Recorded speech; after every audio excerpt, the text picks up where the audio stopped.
Merci pour votre présence à ce webinaire.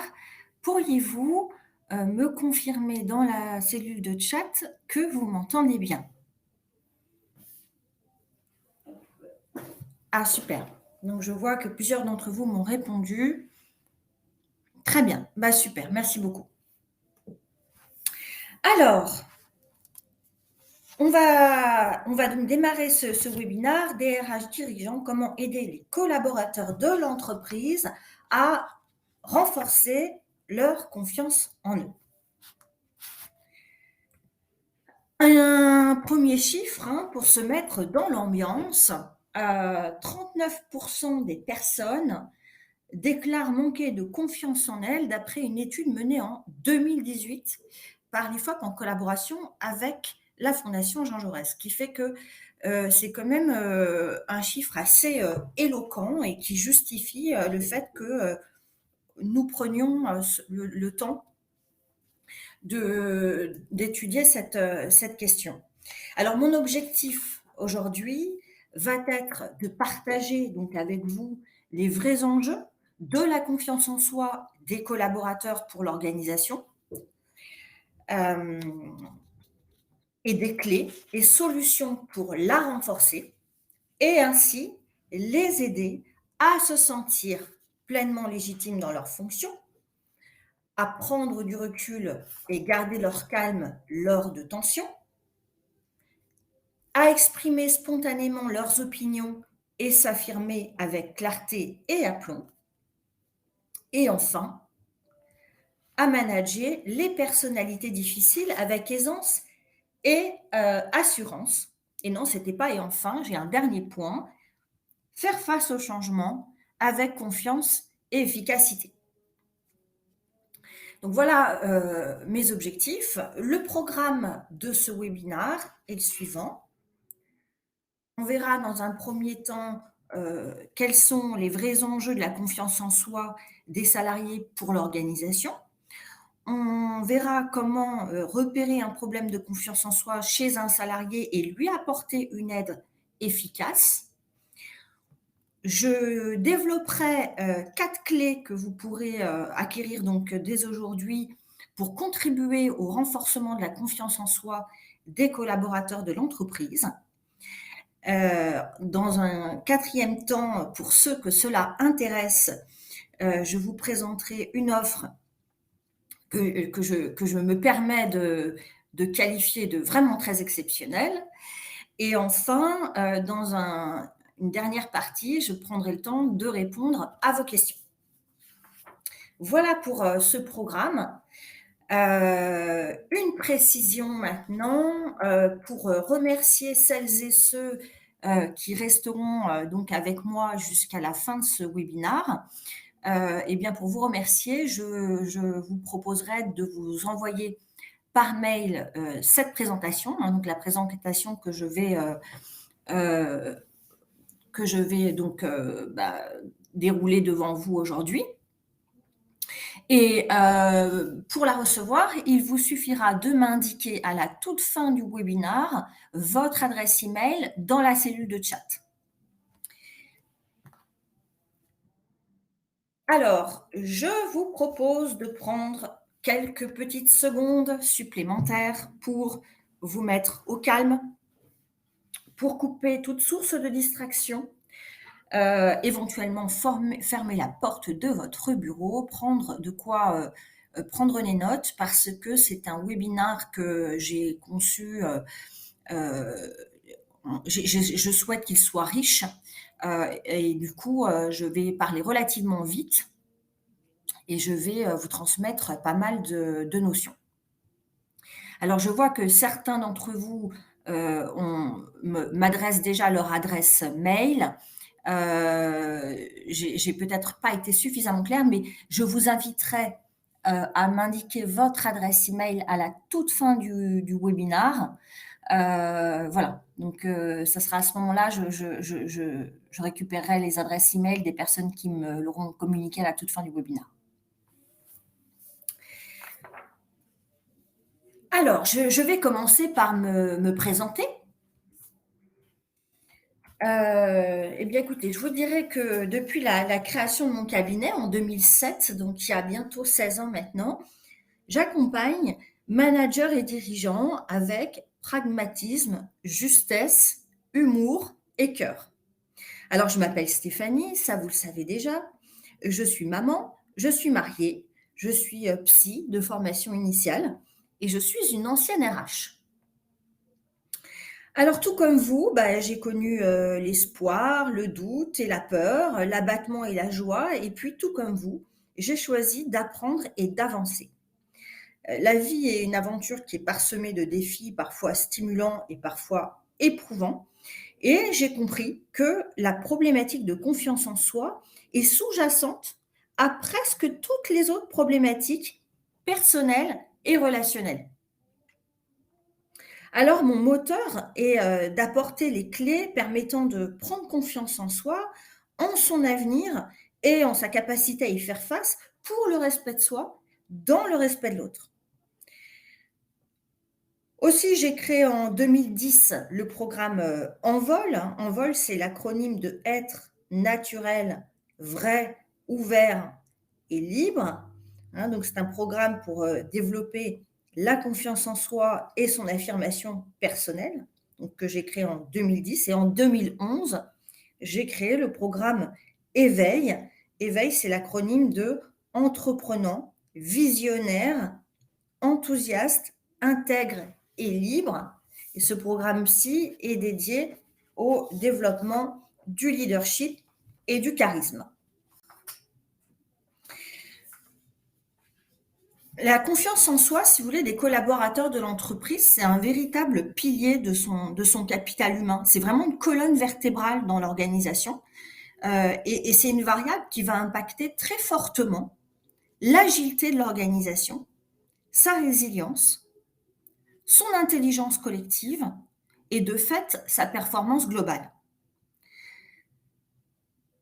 Donc ça, c'est une prise de conscience qui me paraît assez importante et qui m'a amenée donc à proposer ces programmes.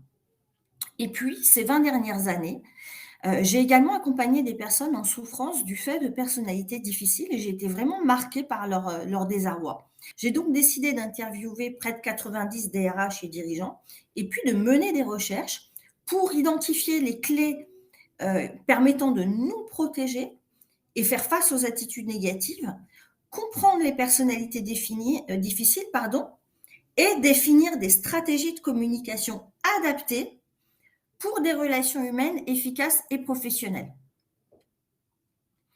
Je crois que l'entreprise devrait être un lieu dans lequel chacun se sent en sécurité.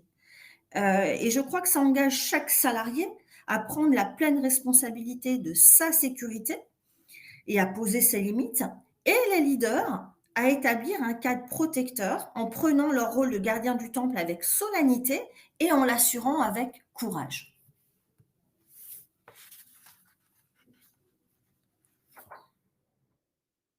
Passons maintenant au premier chapitre de ce webinaire.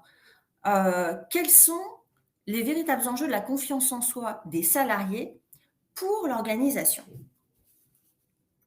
Alors, aimeriez-vous savoir aider efficacement vos collaborateurs à se sentir pleinement légitimes dans leurs fonctions, savoir prendre du recul et préserver leur sérénité, s'affirmer avec clarté et aplomb, appréhender les personnalités difficiles avec aisance et assurance, et faire face aux changements avec confiance et efficacité? Eh bien, si vous vous reconnaissez dans ces affirmations, vous n'êtes pas le seul. Parce que si nous regardons un petit peu les statistiques de ce webinaire, on pourra voir que 180 305 personnes ayant vu l'annonce de ce webinaire, donc sur ces 180 305 personnes qui ont vu l'annonce, 28 717 s'y sont inscrites, ce qui correspond à 16% des visiteurs qui se sont inscrits. Et c'est vraiment sans commune mesure avec la plupart des thèmes où nous serons davantage proches de 70-80 inscrits pour, 10 000 vues, soit 0,8 d'inscrits de pardon, 0,8 de visiteurs qui s'inscrivent. Donc c'est, des chiffres qui sont quand même, vraiment, très interpellants. Enfin moi je trouve que c'est très impressionnant. Et pour moi, ça témoigne évidemment de l'importance de ce sujet et de cette problématique.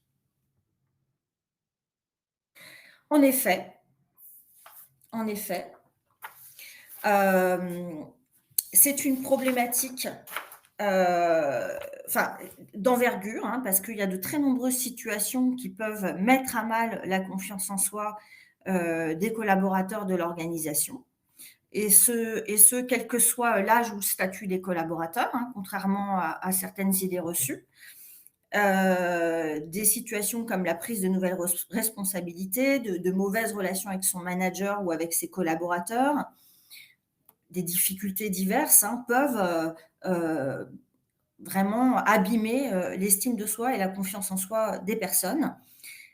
Donc c'est une problématique d'envergure qui pourtant est, je trouve, et ce n'est que mon point de vue, mais je trouve qu'elle est assez peu connue, assez peu maîtrisée et finalement souvent mal adressée dans les organisations. Alors effectivement, hein, mais ça c'est aussi une opinion un peu personnelle et vous pouvez ne pas être d'accord, mais je trouve que du fait du manque de reconnaissance et de connaissance fine de cette problématique, eh bien les organisations peuvent proposer des formations ou des accompagnements qui s'avéreront au final insuffisamment adaptés et donc insuffisamment efficaces. Or, le manque de confiance en soi des collaborateurs a des conséquences très importantes pour eux. Citons par exemple la démotivation, la souffrance au travail, l'inhibition de la parole, de l'action et dans la prise de décision, la perte de créativité, la résistance au changement, la rigidité, le manque d'écoute, etc. Et ce n'est que un exemple.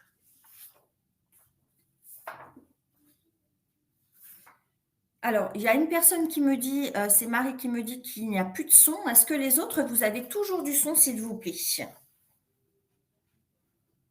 Oui, donc je suis désolée, ça ne vient pas de moi et donc ça vient de vous. Pardon, donc je vais continuer.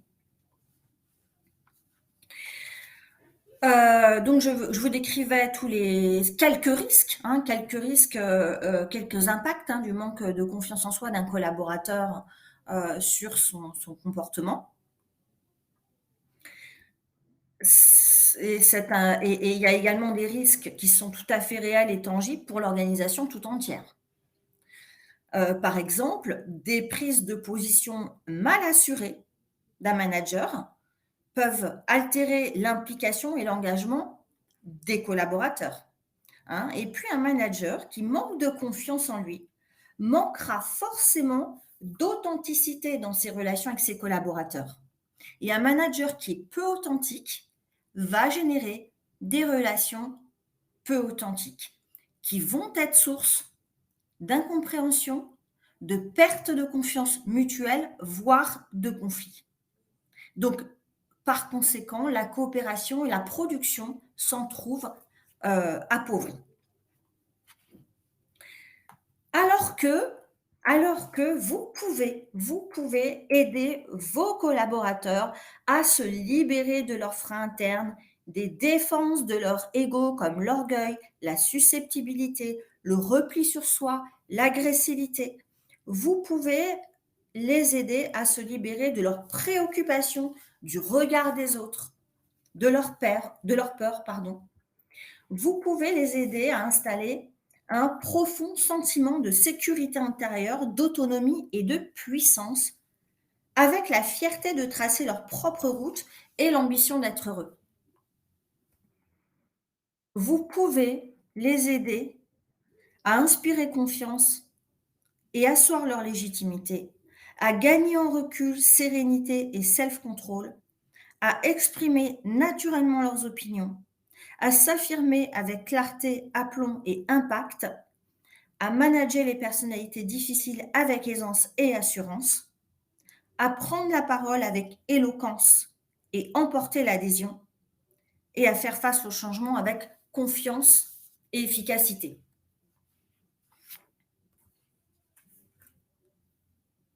Donc comment? Eh bien, nous allons voir maintenant comment repérer un problème de confiance en soi chez un salarié et lui apporter une aide efficace. Eh bien, repérer un problème, c'est déjà identifier à quel niveau se présente-t-il. Parce qu'une fois qu'on a identifié à quel niveau le problème se présente, eh bien, on pourra intervenir au juste niveau. Je représente ici les différents niveaux que l'on peut renforcer et l'ordre dans lequel le faire.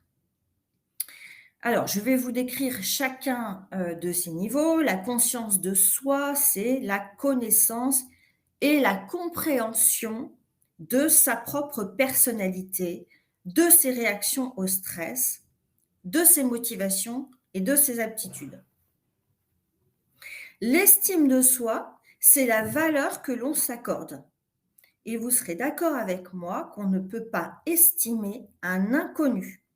Donc c'est pour ça que pour développer une saine estime de soi, il faut d'abord avoir une bonne conscience de qui l'on est.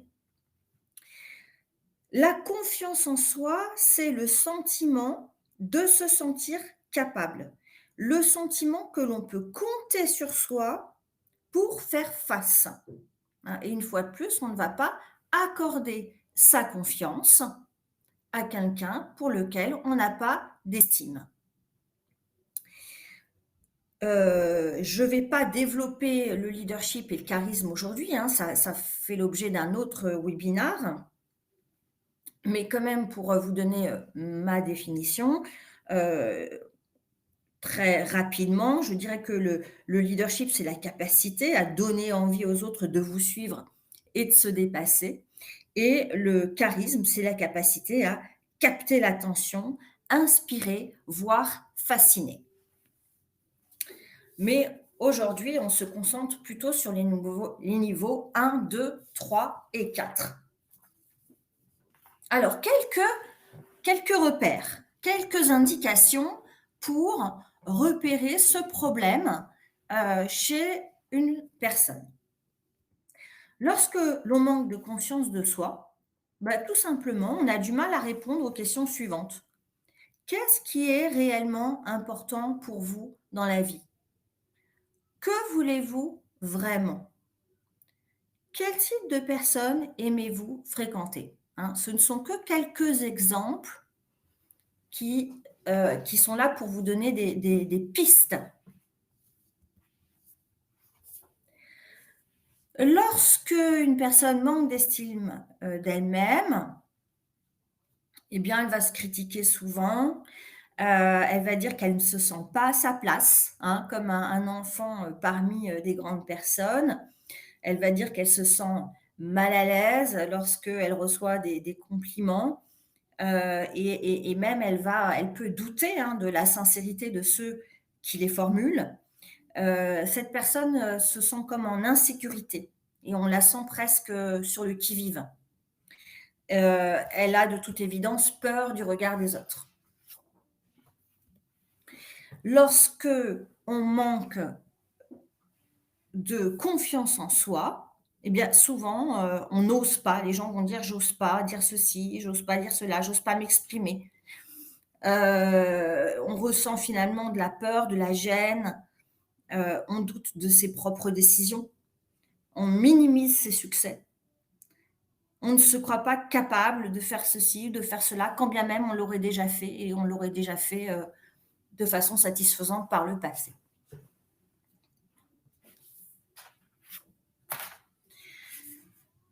Alors, lorsque l'on manque d'affirmation de soi, eh bien, on va avoir du mal à dire non, à dire stop, à poser ses limites, à dire les choses simplement et directement.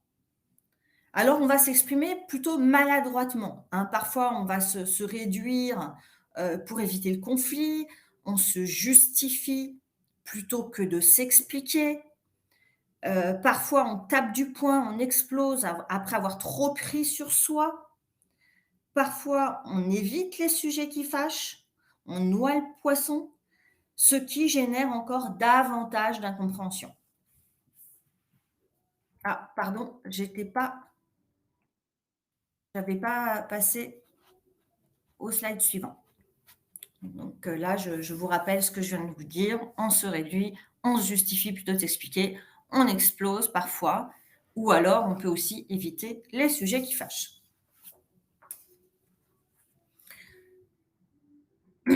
Voyons maintenant 4 clés pour soutenir la confiance en soi des collaborateurs.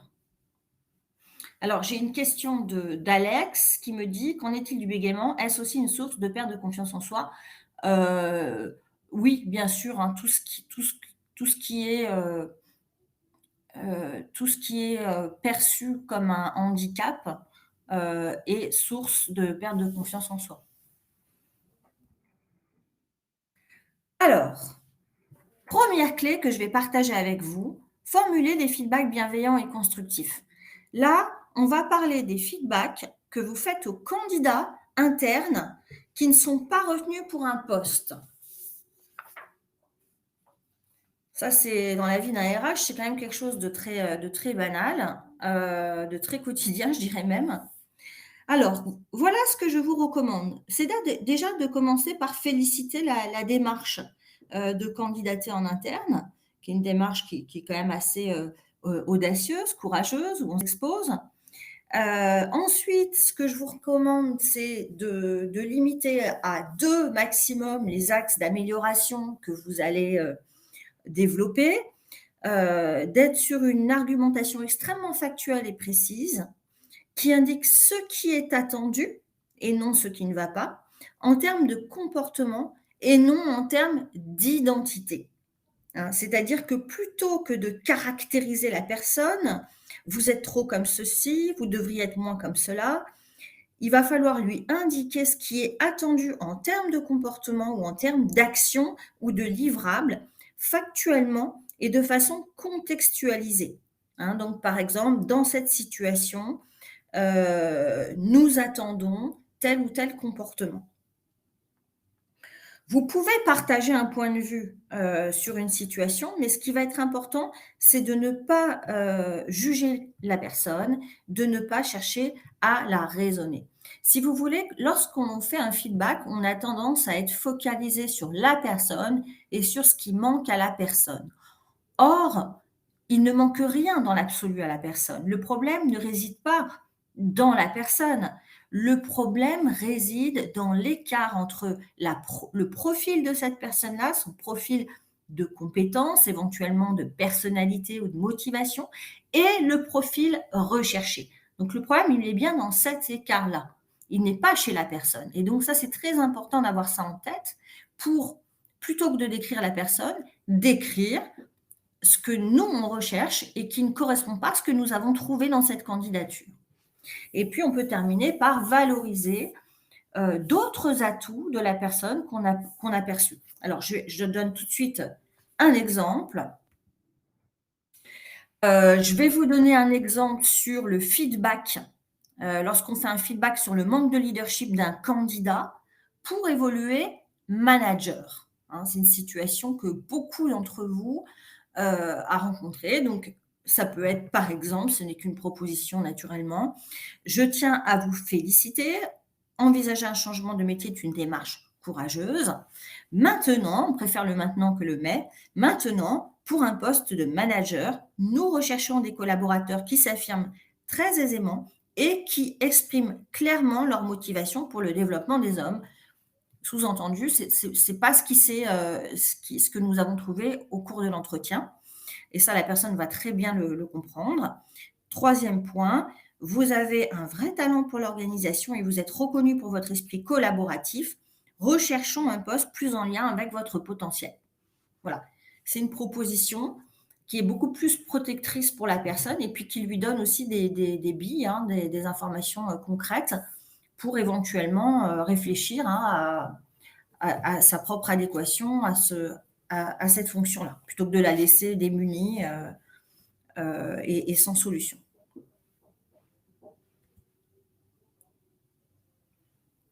Le deuxième point que nous allons voir aujourd'hui, c'est la notion de responsabilisation. Vous allez avoir des collaborateurs qui se mettent dans une posture dite victimaire vis-à-vis de vous, dans une posture, on va dire, presque soumise, presque d'enfant. Et ça, si on encourage ou si on renforce, sans le faire exprès naturellement, cette posture-là, eh bien, ça ne participe pas à renforcer la confiance en soi de l'interlocuteur, bien au contraire, ça peut même la dégrader. Donc l'idée, c'est d'amener le collaborateur qui se sent un peu acculé, en posture de victime, à se fixer des objectifs concrets dont la réalisation ne dépendra que de lui. L'idée, c'est de l'amener à prendre finalement la pleine responsabilité de ses choix et de ses comportements. Autrement dit, le salarié doit avoir une représentation parfaitement claire de son périmètre de responsabilité et de votre périmètre de responsabilité pour se positionner en adulte autonome et responsable dans sa gestion de carrière. Alors, je ferai une seule exception à ce conseil, qui sera le cas de harcèlement moral volontaire, je dirais, où il y a une intention de harceler. Je ne développe pas ce sujet-là aujourd'hui, qui fait aussi l'objet d'autres webinaires que j'ai pu proposer. Mais c'est vraiment la seule exception.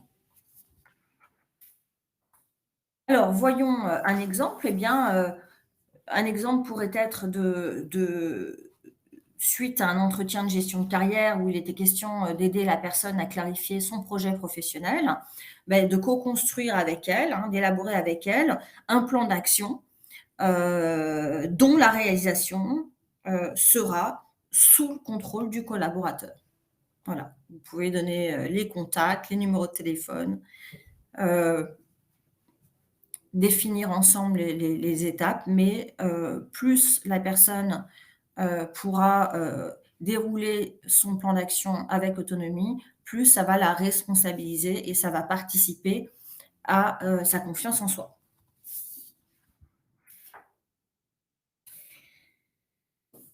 Troisième clé que je vais vous présenter aujourd'hui, et pas des moindres, qui est très intéressante, très puissante. Ça va être, j'ai mis voir le revers de la médaille, c'est-à-dire de s'entraîner à essayer de donner un sens positif à ce qui est perçu négativement par le collaborateur. Ça ne veut pas dire nier le problème, mais c'est aussi regarder le revers de la médaille, la qualité de ses défauts, si vous voulez. Je vais tout de suite vous donner des exemples. Ça s'appelle, en PNL, en programmation neurolinguistique, ça s'appelle le recadrage de sens. Alors, par exemple, vous avez en entretien quelqu'un qui vous dit eh bien, j'ai échoué. Vous pouvez lui dire vous avez eu le courage d'essayer. Hein, vous voyez, vous regardez le côté positif de la démarche. Je suis trop perfectionniste. Alors, ok, j'entends. Après, vous devez être quelqu'un de très fiable. Je suis trop timide, je n'ose pas. Oui, je comprends. Vous avez de la retenue. Donc, ce sont quelques exemples. Je suis trop sensible. Oui, vous êtes humain. Voilà. Je suis trop direct. J'entends, vous êtes trop direct. Après, vous êtes quelqu'un d'authentique. Hein, une fois de plus, l'idée, c'est pas de nier l'aspect négatif ou préjudiciable de ce qui est exprimé, mais c'est de relever, de donner un sens aussi positif. C'est des choses qui peuvent beaucoup marquer vos collaborateurs et leur faire, vraiment beaucoup, beaucoup de bien. C'est très puissant. 4e clé, que je vous propose aujourd'hui, c'est d'alléger, les entretiens annuels. Moi, ça va faire 16 ans maintenant que je fais du coaching individuel tous les jours avec des managers et des dirigeants et des chefs de projet aussi. Et j'entends tout le temps cette appréhension des collaborateurs de leur propre entretien. Donc ils souhaitent qu'on travaille ensemble dessus et l'appréhension également des managers. Donc je me dis que c'est qu'il y a quelque chose qui ne va pas parce que normalement, ça doit être un moment dont on ressort motivé et enthousiaste pour aller relever les nouveaux défis qui nous attendent. Et je trouve que c'est quand même trop rarement le cas, notamment parce qu'il y a une lourdeur. Donc moi, je vous recommande, par exemple, de donner la consigne de limiter à un le nombre de managers présents, parce que 2 managers présents, bah, ça va donner un sentiment de jugement, quoi qu'on en dise. De limiter à 3 le nombre d'axes de progrès fixés par les managers, car si vous en ajoutez d'autres, déjà 3 c'est beaucoup. Si vous en ajoutez 3, plus que 3 pardon, ça va être fragilisant pour la confiance en soi et par conséquent, ça va être démotivant et puis c'est indigeste, hein, donc de toute façon, c'est contre-productif. Et je vous recommande vivement de limiter, d'en faire une règle, de limiter à maximum 1h30 la durée de l'entretien. Parce que d'une part, l'essentiel peut très bien être dit en 1h30 et seul l'essentiel est important. D'autre part, un entretien plus long renvoie l'image d'une collaboration problématique et ça fragilise la confiance en soi et ça épuise tout le monde. Je vous propose maintenant, alors Gabriel me demande si vous pouvez avoir l'enregistrement. Je pense que oui. Je pense que oui. Je vous invite à me reposer la question, si vous voulez, par mail dans quelques jours et si c'est le cas, je vous donnerai le lien pour que vous puissiez accéder, au replay. Voilà. Alors, je vous invite à revenir à vos collaborateurs. Peut-être que certains sont en difficulté dans leur relation professionnelle. Ils ne parviennent pas à se protéger, à s'affirmer ou à asseoir leur leadership. Leur confiance en eux en est fragilisée, voire pire que cela, ils sont en souffrance. Donc, attention parce qu'ils risquent de s'épuiser et de perdre durablement confiance en eux. Ils risquent de ne plus pouvoir assurer leur mission avec efficacité et ainsi dégrader leur employabilité en interne comme à l'externe, ce qui est aussi un vrai problème. Et je sais que les RH qui m'écoutent savent très bien de quoi je parle. Donc, je vous invite à réagir.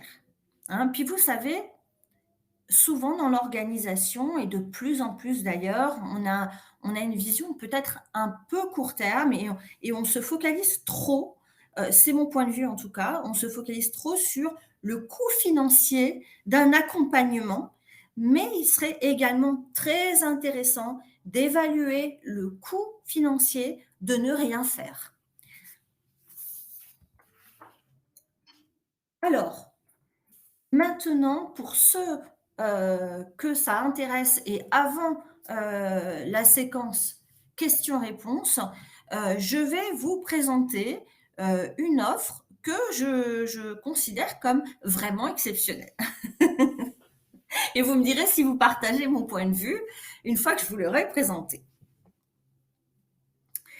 Alors, je propose entre le 1er avril, c'est-à-dire depuis 3 jours maintenant, et jusqu'au 1er juillet uniquement, pour 15 personnes maximum.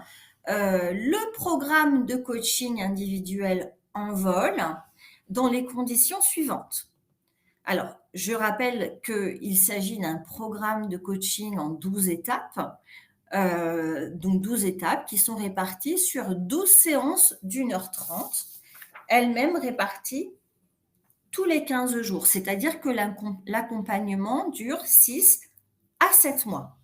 Les objectifs du programme sont donc de développer la confiance en soi et l'affirmation de soi, donc prendre conscience de sa légitimité professionnelle et oser exprimer ses opinions, gérer ses émotions, s'affirmer sereinement, avec clarté et aplomb, poser ses limites, appréhender les personnes avec aisance et assurance, faire face aux événements avec confiance et efficacité. Les atouts de ma proposition, je vais développer quelques atouts. C'est un programme sur lequel j'ai plus de 13 ans de recul et d'amélioration continue, puisque j'ai créé le programme il y a plus de 13 ans maintenant. Je vous propose également de solides références et témoignages très forts que vous pourrez consulter sur mon site à l'onglet références et témoignages. Les séances peuvent se dérouler soit en distanciel, soit en présentiel à mon cabinet. C'est un cabinet qui est situé à proximité immédiate des transports parisiens, parce que je suis sur Vincennes, hein, vraiment à quelques minutes du métro et du RER. En cas de besoin, moi je reste toujours disponible entre les séances pour revenir sur des notions qu'on aura évoquées. Donc la personne, elle a un backup, elle n'est pas laissée à elle-même entre les séances. Elle rentre vraiment en phase de coaching pendant 7 mois.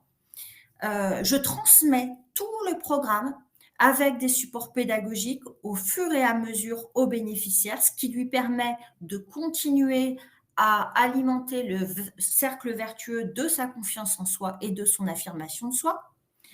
Et je peux tout à fait établir une convention de formation. Dans cette offre exceptionnelle, je propose d'offrir en plus une séance découverte d'1 heure sans aucun engagement pour le bénéficiaire, s'il souhaite une séance d'1 heure pour voir s'il a le feeling avec moi en amont, donc qui ne vous engage strictement à rien. J'offrirai également une séance piqûre de rappel d'1 heure qui sera planifiée 2 mois après la fin du coaching, donc ça nous amène à 14 séances au total. Et si nécessaire, je peux vous conseiller, vous, RH ou dirigeant, sur la façon de présenter cette opportunité en interne, parce que je sais que c'est un sujet aussi, on ne sait pas toujours comment le présenter, de façon à ce que ce soit bien reçu, bien interprété. Et donc, je vous accompagnerai bien volontiers sur ce point. Et si une personne prend 10 coachings, eh bien, j'aurai un grand plaisir à lui offrir le 11e.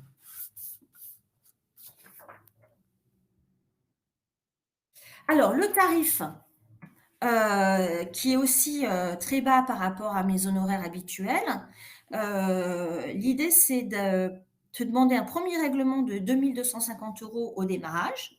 Au terme de la 6e séance, à la moitié, si le coaché souhaite poursuivre, eh bien, nous continuons jusqu'à la fin du programme et dans ce cas, un second règlement de 2 250 € est demandé. Mais si le coaché ne souhaite pas poursuivre, quelles que soient ces raisons dont il n'a aucunement à se justifier, quelles que soient ces raisons, un contexte qui évolue, une motivation qui n'est plus là, quelles que soient les raisons, le coaching s'arrête là. Sachant que normalement, ce programme, sans les séances supplémentaires que j'évoquais, sans les autres avantages, je le propose depuis 13 ans à 7 600 € hors taxe. Donc, si vous êtes intéressé, si vous souhaitez pouvoir faire profiter de cette offre à vos collaborateurs qui s'adresse à tous les niveaux, hiérarchiques, vous pouvez tout à fait cliquer sur le bouton, orange qui est situé en haut, de la présentation et ce bouton va vous amener sur la page de mon site qui reprend l'ensemble de ces informations. Et puis, si vous souhaitez, renseigner en ligne, une demande de convention de formation, vous pourrez le faire et dans les 48 heures, je vous enverrai la convention de formation par email. Avez-vous des questions? Donc je vois que plusieurs d'entre vous sont en train d'écrire vos questions. Alors, j'ai une première question. Est-ce que, cette offre est éligible au CPF?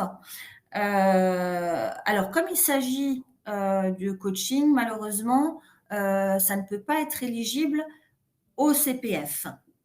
Le CPF ne peut que, vous proposer des programmes qui seront, très standardisés, alors que là, il y a une partie, de l'accompagnement qui est guidée, puisqu'il y a bien un programme avec des notions et des exercices à réaliser, mais les 2 tiers d'une séance ne sont pas guidés. Les 2 tiers de la séance sont totalement menés en sur-mesure, adaptés à la personne, sa problématique, sa personnalité, les situations qui la confrontent, etc. Donc voilà pour cette réponse. Alors j'ai une autre question, savoir si c'était accessible pour une personne à titre privé, un financement privé. Oui, tout à fait.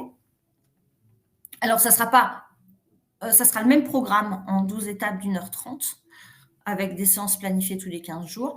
Il y aura quelques petites différences. Le prix ne sera pas le même non plus, il sera moins important. Et si vous souhaitez avoir tous les détails de comment ça se déroule pour un coaching à titre privé, vous retrouverez aussi sur l'onglet coaching privé sur mon site internet. Et vous pouvez aussi sur mon site, vous aurez toujours un bouton.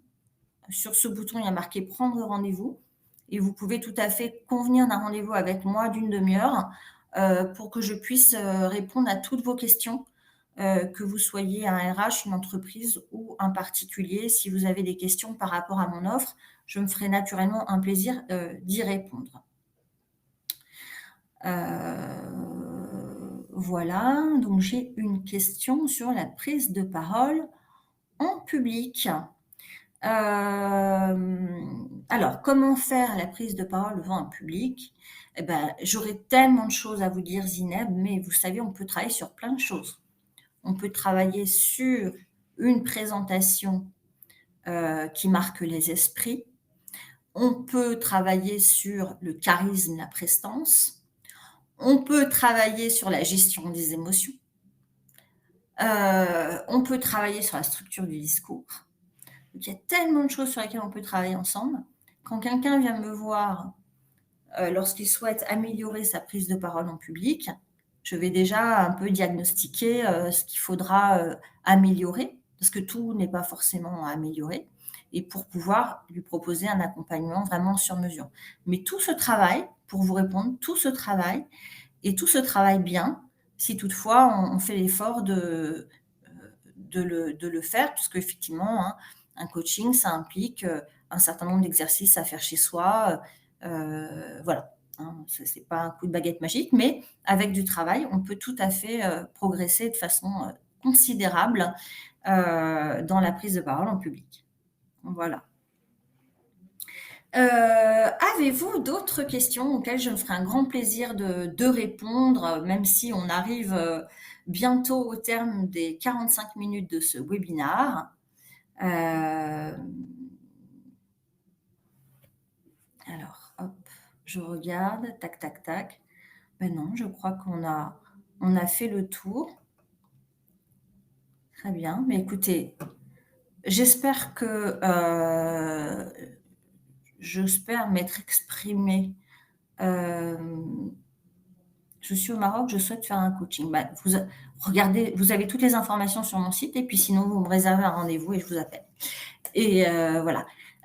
En tout cas, j'espère vraiment que mes explications auront été suffisamment opérationnelles pour que vous puissiez vous les approprier et en faire bénéficier les personnes autour de vous.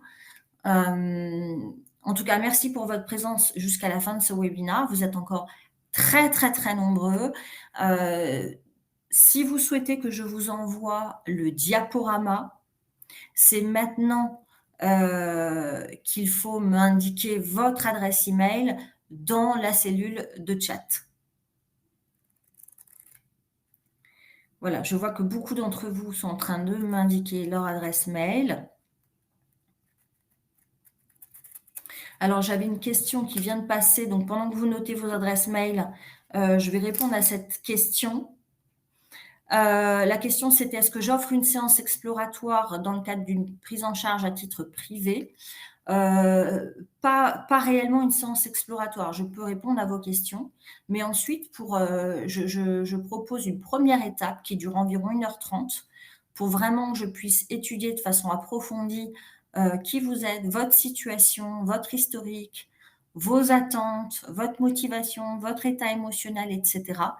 Parce que cette étude me permet, d'une part, de vous donner des conseils concrets pour avancer immédiatement. Donc, vous repartez avec un plan d'action pour avancer immédiatement. Et c'était aussi une étape indispensable pour moi pour bâtir un accompagnement personnalisé et vous soumettre une proposition adaptée. Ce premier rendez-vous, vous pouvez le réserver en ligne et il est proposé, cette première étape est proposée à 250 €. Maintenant, TTC, hein, puisqu'on parle à des particuliers. Maintenant, si vous voulez prendre le programme Confiance en soi et que vous ne souhaitez pas forcément bénéficier d'un programme de coaching bâti sur mesure pour vous, vous pouvez vous contenter de m'appeler et qu'on discute un peu de votre situation, que je m'assure que ce programme est bien adapté pour vous. Et à ce moment-là, je vous enverrai une proposition. Si elle vous convient, on mettra en œuvre tout de suite le coaching. Voilà, j'espère que j'ai été claire. Je vous remercie vraiment pour votre participation. Je vous souhaite une très agréable semaine et je vous dis à très bientôt pour certains d'entre vous. Merci à tous et très bon appétit et bon après-midi.